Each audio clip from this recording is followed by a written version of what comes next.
صدر P D M مولانا فضل الرحمان صاحب، stage پہ موجود پی ڈی ایم کے قائدین،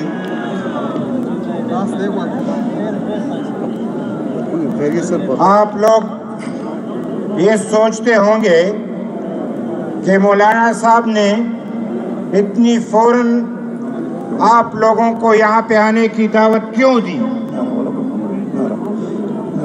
نعرہ تکبیر! حضرت مولانا فضل الرحمان صاحب سٹیج پہ پشتونخوا ملی عوامی پارٹی کے مشر محمود خان صاحب تشریف لائے ہیں، ہم ان کو مرحبا خوش آمدید کہتے ہیں۔ میں اس موقع پہ جناب آفتاب احمد خان شیرپور صاحب، محمود خان اچکزئی صاحب اور دیگر قائدین کو بھی خوش آمدید کہتا ہوں، چونکہ میں عوامی نیشنل پارٹی کی طرف سے نمائندگی کی بنیاد پہ آج آپ سے مخاطب ہوں، اور آپ لوگ سوچتے ہوں گے کہ آخر ہمیں یہاں پہ کیوں آنا پڑا۔ بہت سارے لوگ یہ سوال کرتے رہے، آج ہم یہاں پہ موجود تھے تو یہ سوال ہوتا رہا۔ میں اتنا ضرور کہوں کہ اس کی ضرورت اس لیے پڑی کہ عدالت سے ایک ایسا طریقہ کار اپنایا گیا کہ نہ آئین کو وہ مانتے ہیں، نہ رول ریگولیشن کو وہ مانتے ہیں، اپنی مرضی کے فیصلے کرتے ہیں، اکثریت کے فیصلوں کو بھی خود نہیں مانتے۔ جج صاحبان اکثریت کا فیصلہ کرے تو تب بھی ان کو منظور نہیں ہے، اور اقلیت کے فیصلوں کو وہ منوانا چاہتے ہیں۔ لہٰذا ضرورت اس بات کی تھی کہ ایک مصنوعی طریقے سے پریشر ڈالا گیا اور عمران صاحب کو کھلا میدان دیا گیا، اور یہ کہا گیا کہ عوام کا بہاؤ اس طرف ہے، مقبول لیڈر وہ بن گیا ہے۔ مجھے پتہ ہے کہ مقبول لیڈر جب عدالت آتا ہے تو کس طرح پیشی کرتا ہے۔ وہ برقع تو ذرا ہٹا دو، اس کی سطر تو جو اس نے بنائی ہوئی ہے اس کو تو ذرا ختم کر دے۔ لیڈران اس طریقے سے ڈرتے نہیں ہیں، جب مقابلے کی بات آتی ہے تو ان کے اپنے تو وہ کہتے ہیں کہ ان پہ تشدد ہوا، آپ کو چاہیے کہ تم بھی میدان میں آؤ۔ اس طریقے سے تم برقعوں میں پھرو گے اور خود چھپ کے پھرو گے، اور پھر بلٹ پروف یعنی سٹیل کا اپنے لیے دروازے بناؤ گے، تو خدا کے ہاں دیر ہے اندیر نہیں۔ کتنی دیر تک سٹیل میں چھپے رہو گے؟ یہ گولیاں تو تم کو مصنوعی لگتی ہیں کہ تم نے کہا مجھے گولی لگی ہے، لیکن جب آپ کو پکڑا گیا اور ایک دفعہ کہا گیا کہ سیدھا جاؤ، نہ گولی تھی نہ زخم تھا، کس طریقے سے سیدھے جا رہے؟ تمہارا جھوٹ روزانہ کی بنیاد پہ جھوٹ بولتے چلے جا رہے ہو۔ تم بے ایمانی کرو، عدالت کہتا ہے سب سے بڑا ایماندار ہے۔ یہ عدالت کے فیصلے ہوتے ہیں، عدالت اس طرح فیصلے کرتے ہیں۔ جب ایک بندہ تاریخی بے ایمان ہے، کرپٹ ہے، کیسے عدالت اس کو کہہ سکتے ہیں کہ تم ایماندار ہو؟ یہ عدالت نہیں ہے، یہ عمران کے عاشق ہیں، عاشق۔ ہم عدالت کو مانتے ہیں، ہم جج صاحبان کو مانتے ہیں، ان کا احترام کرتے ہیں، لیکن عشق اور معشوق کی بات نہیں مانتے۔ زندہ آباد! پیار سے سلام کے نہ سلام عرض کرتا ہوں، اس کے لیے سلام عرض کرنا ہوتا ہے، اس سے پیار کرنا ہے، اور دیگر لوگوں کے لیے نفرت ہے۔ تو میں یہ کہنا چاہ رہا تھا کہ یہ مسئلہ کہاں سے شروع ہوا؟ جب پنجاب کے اسمبلی میں 21 ووٹوں کو سپریم کورٹ نے فیصلہ کر کے 63A کو ری ریڈ کیا اور ری رائٹ کیا آئین کو۔ اس نے آئین کو اثر نو لکھا جو کہ غداری ہے۔ سپریم کورٹ تشریح کر سکتی ہے لیکن وہ آئین لکھ نہیں سکتا، آئین کا کام پارلیمنٹ کا کام ہے، لہٰذا اس نے آئین توڑنے کی بات کی ہے، اس پہ آرٹیکل 6 پہ بھی غور ہو سکتا ہے۔ اور میں اگر وہ 21 ووٹوں کے حوالے سے فیصلہ نہ آتا تو آج وہاں پہ مسلم لیگ نون کی حکومت ہوتی، اسمبلی توڑنے کی بات نہ ہوتی۔ ہم بندیال صاحب کو یہ ضرور عرض کرنا چاہتے ہیں کہ پنجاب کی اسمبلی آپ کی خواہش کے مطابق توڑی گئی۔ کیوں کہ آپ نے پی ٹی آئی کو پنجاب کی حکومت دلائی اور انہوں نے حکومت توڑ دی، تو تم حکومت اور اسمبلی توڑنے کے لیے چیف جسٹس بنے ہو کہ پارلیمنٹ کے حفاظت کرو گے، پارلیمنٹ کی سپرمیسی مانو گے، پارلیمنٹ پہ یعنی جو مصیبت ہے اس کا سامنا کرو گے۔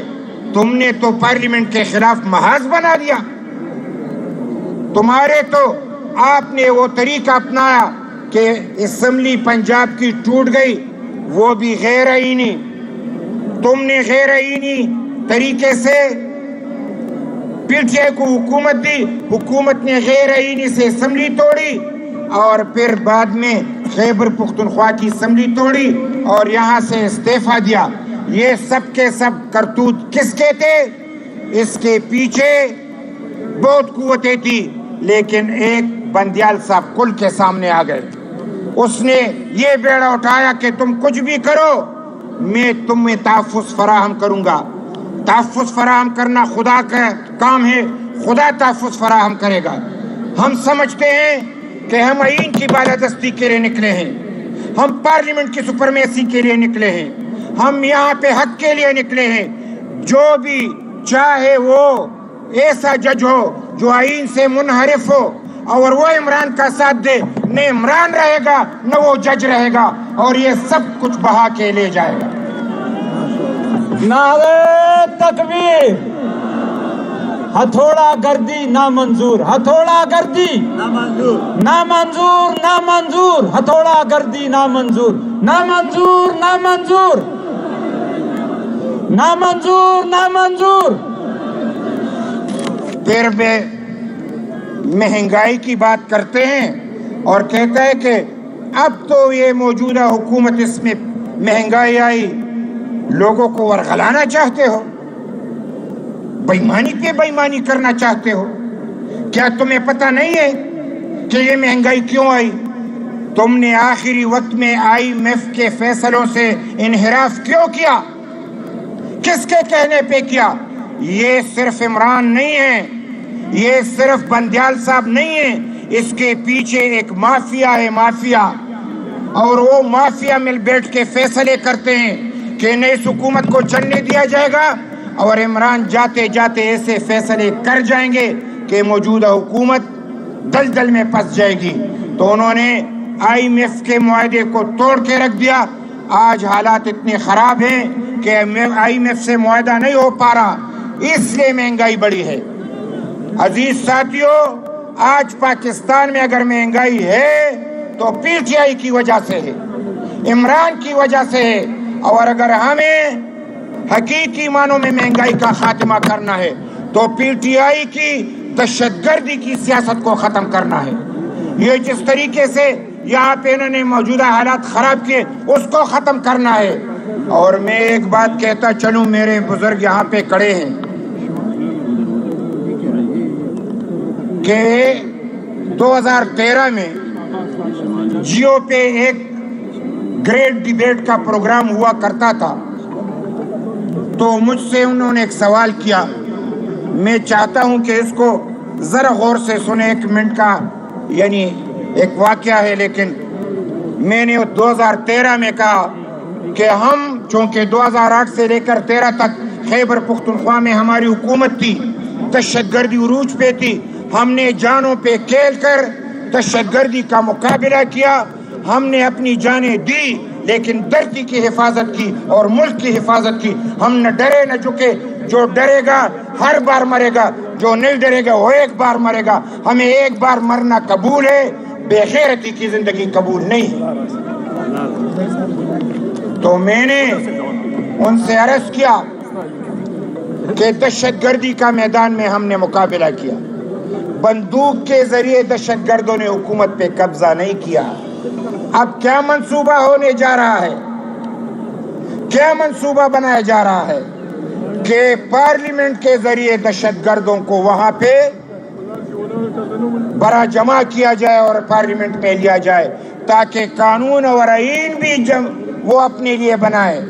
اور اس طریقے سے عمران خان اور اس کے ساتھیوں کو، جو عمران کی پہلے صرف میاوالی میں 1 سیٹ ہوا کرتی تھی، دن رات ایک کر کے انہوں نے محنت کی، داندھی کے ذریعے عمران کو جتوایا اور وہ وزیر اعظم بن گیا.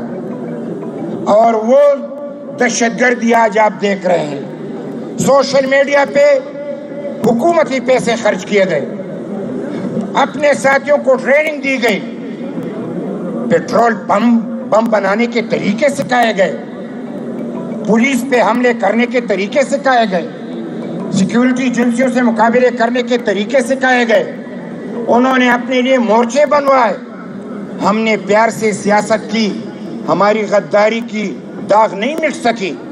ہم وضاحت نہیں کرنا چاہتے. ہم قوم کے لیے ہم نے سب کچھ کیا ہے، اس کو غداری کہتے تو ہمیں غداری پہ فخر ہے. ہم صفائی دینا نہیں چاہتے، لیکن اتنا تو ضرور چاہتے ہیں کہ ہمارے پیار کو، عدم تشدد کو برا مانا گیا اور اس کی تشدد کو تحفظ دیا گیا. تو ہماری بات نہیں مانی گئی تو اس نے کیا کہا؟ یہ لطیفہ بھی سنو. عمران نے کہا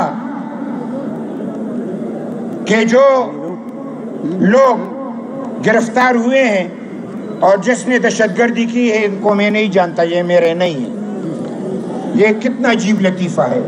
پھر کہتا ہے اگر مجھے دوبارہ گرفتار کیے گئے تو یہ پھر ہوگا. تو یہ کون کرے گا؟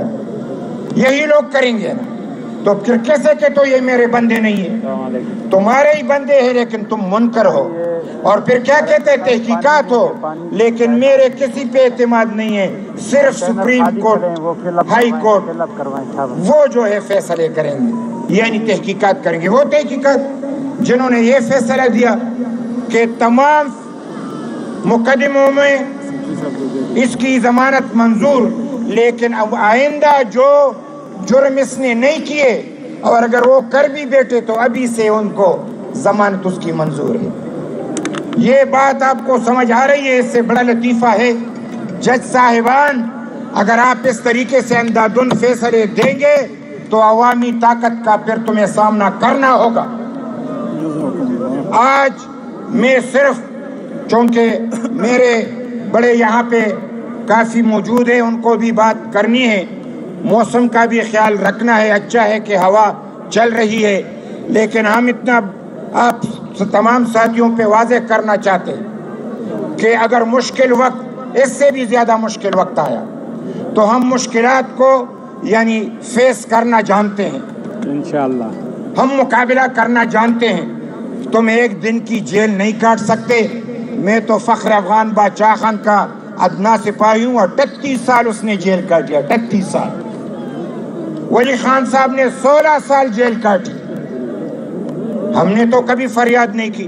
اس طریقے سے ہر ایک پارٹی نے بڑھ بڑھ کے قربانیاں دی.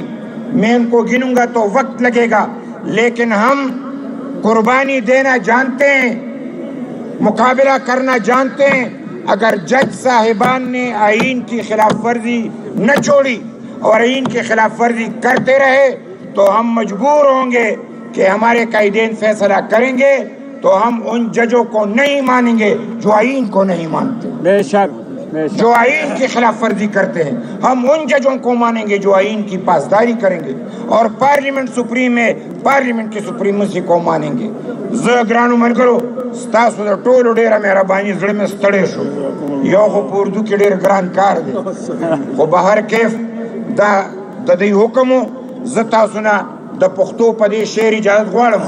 وایي که خازش نیمې په قبر وي ولاړې، که خازش نیمې په قبر وي ولاړې، که غلام مړم راځئ توکۍ پلاړې، چې په خپلو وینو نیم لمبېدلې، په ما مه پلیتوئ د جومات غاړې، چې سورے میں فوج دشمن نکو مور ما پس پکم مخبت جاڑے یا بدا بیننگ ملک باغ ایدن کرم یا بکرم دا پختنوں کو سیوی جاڑے.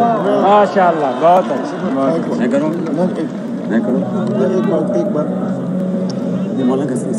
میرے محترم دوستوں اور بزرگوں،